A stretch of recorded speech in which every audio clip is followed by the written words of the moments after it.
Olá, é com grande alegria que a gente inicia mais um programa Caminho da Luz, hoje entrevistando a Suzane Rechtenwald, que é fonoaudióloga, psicopedagoga, e você está no programa Caminho da Luz. Então, agradecemos a sua companhia e vamos cumprimentando aqui a Marlene, inicialmente. Boa tarde a todos, boa tarde, Soraya, Suzane e Carlinhos, boa tarde a você que está conosco mais uma vez.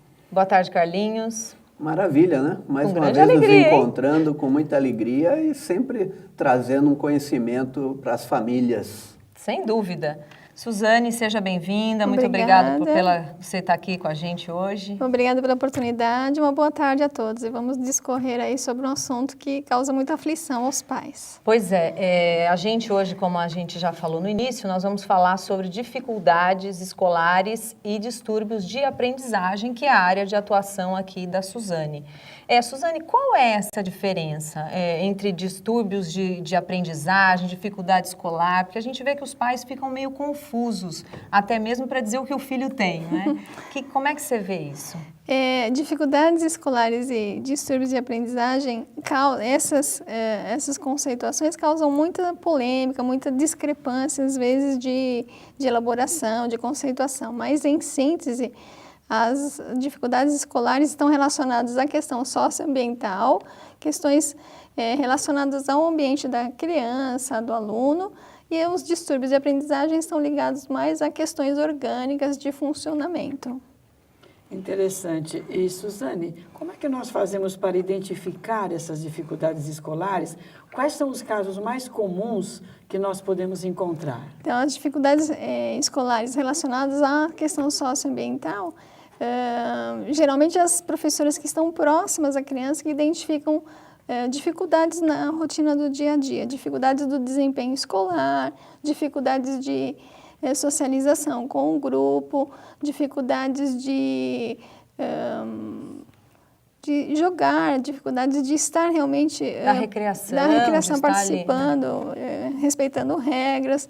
Tudo isso são sintomas de que alguma coisa não vai bem. E quando a criança também, ela vamos dizer que a personalidade dela já seja um pouco retraída, ela é um pouco inibida.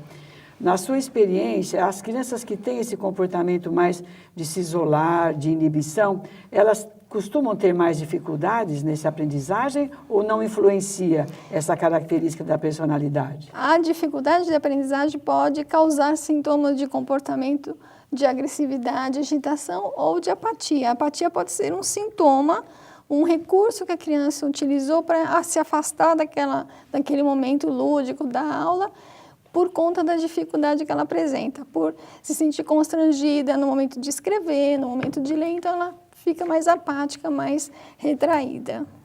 E, Suzane, qual é o papel da escola justamente nesse processo de observação, de entendimento do aprendizado dessa criança? Então, o papel da escola é justamente acolher essa criança, considerando todo o universo que ela apresenta, considerando as potencialidades e identificando as dificuldades, tentando verificar, já fazer tendo um olhar com um cuidado específico daquela criança que se destaca por não conseguir acompanhar a turma, por ter alguns comportamentos discrepantes dos demais colegas. Então, a escola deverá tomar providências em relação a essa dificuldade, esse sintoma. E nesse processo todos estão envolvidos, né? Desde o monitor da escola, o professor, a diretoria, quer dizer, é um projeto sistêmico. Sim, então. Sim, todos estão envolvidos, porque a criança está inserida naquele universo escolar,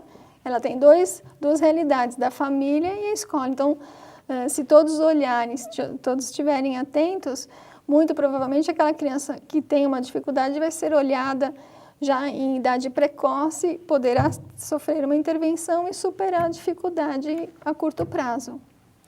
Suzane, a gente vê algumas vezes até escolas Às vezes por despreparo, rotularem crianças, ou porque são muito agitadas, ou porque são agressivas, ou porque são aquelas crianças que dão trabalho em sala de aula. E muitas vezes essas crianças vão passando de escola em escola e sempre aquele problema continua. Como que os pais podem agir? Eles têm que estar indo até lá, falando com o psicopedagogo da escola. Toda escola tem um psicopedagogo. Como é que isso funciona? Deveria ter, né? Toda escola deveria ter um psicopedagogo para orientar. A maioria, hoje em dia, já tem esse profissional disponível até para auxiliar nas dinâmicas do dia a dia. E o importante é justamente identificar essa questão, essa dificuldade em tenra idade e poder seguir para uma intervenção diagnóstica para poder superar. Porque a criança que não é olhada, a família que não está envolvida, a escola que não está atenta, vai sofrer esse tipo de característica, vai mudar muito de escola, não vai formar vínculos, e vai arrastar o problema por um longo tempo, não vai resolver. E a criança acaba se sentindo, né, puxa, em lugar nenhum eu sou aceito, e tem essa dificuldade. Muda a circunstância, mas o problema continua. E essa não é a melhor alternativa nesses casos. Suzane, e esses distúrbios de aprendizagem, eles são difíceis de serem diagnosticados? E quais são os casos mais comuns que nós podemos comentar? Não são difíceis de ser diagnosticados, porque a escola que identifica, hoje em dia, já tem um olhar um pouco mais ampliado e começa a fazer as devidas orientações e encaminhamentos.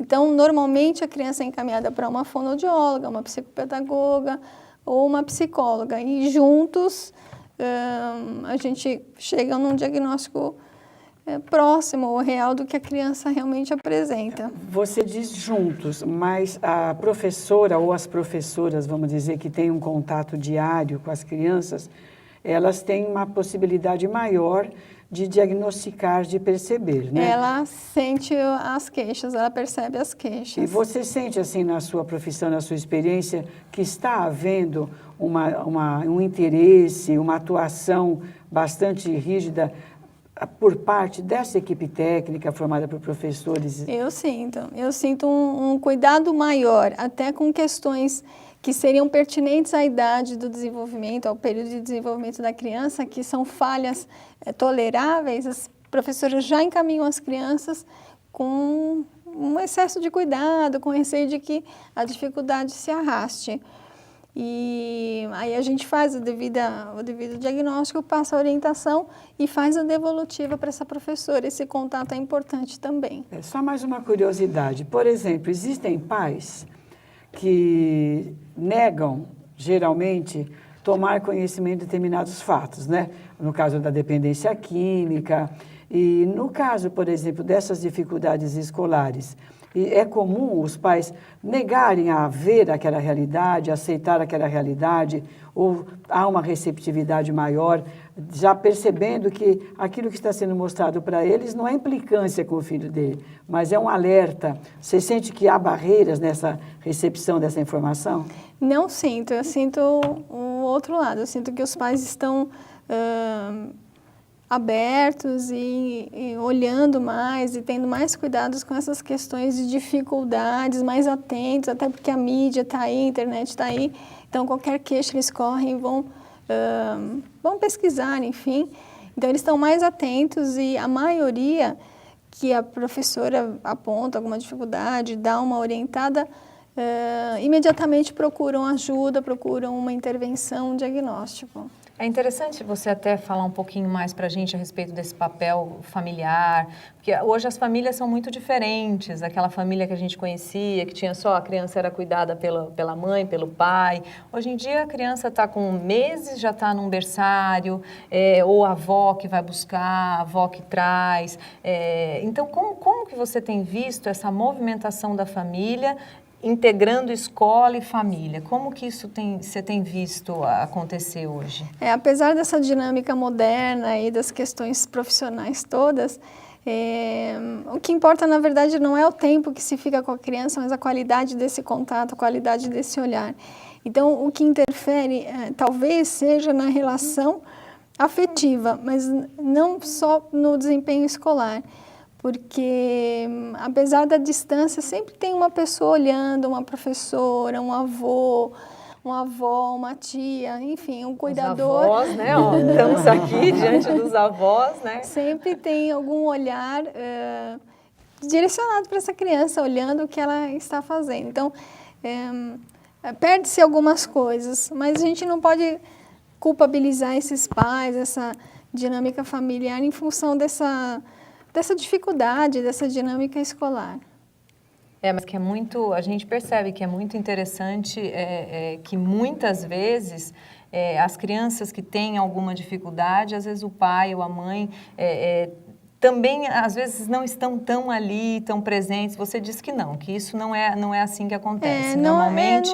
Não é só isso que interfere ou que facilita ou que dificulta o caminhar da criança. Se ela tiver que apresentar dificuldade, independente da presença ou não da mãe, ela terá, por alguma outra questão, né? Então, a gente tem que pensar no todo, na dinâmica toda. Muito bom. Nós estamos no final do nosso primeiro bloco. A gente volta já já, vamos fazer um breve intervalo. Daqui a pouquinho a gente retoma o assunto aqui com a Suzane, que está muito interessante.